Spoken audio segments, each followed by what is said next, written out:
এরপর টিকিট জোগাড় করে দিয়েছিল আমাকে ফ্রিতে, কমপ্লিমেন্টারি টিকিট। যাই হোক, তো অনেকটা আগে আগেই চলে গেছিলাম এবং এখান থেকে এন্ট্রিও নিয়ে নিয়েছিলাম আগে 6টা নাগাদ। তারপর অনেকটাই টাইম পেয়ে গিয়েছিল, বসে থাকার টাইম, সো এক্সপিরিয়েন্সটা খুবই ভালো ছিল। এছাড়া আমরা বিভিন্ন ফ্যান ক্লাবগুলোকে দেখলাম, করে তো আমরাও ছিলাম এখানে। অসাধারণ ছিল, আর এন্ট্রিটাও দারুণ ছিল, সামনেই সিট পেয়েছিলাম।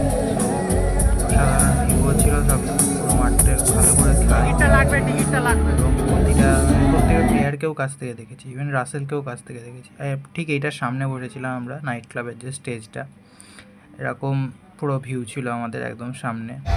আর লাস্টের এই লাইটনিং শোটা, যেটা লেজার শো করতো, সেই লেজার শোটা তো হয়নি। এবারে এই যে ফোনের ফ্ল্যাশ জ্বালিয়ে সেটা দিয়ে একটা শো টাইপ কানেক্ট করে ঘুরে করেছিল ওরা নাইট ক্লাবের থেকে, সেটারই একটা ছোট্ট ভিডিও।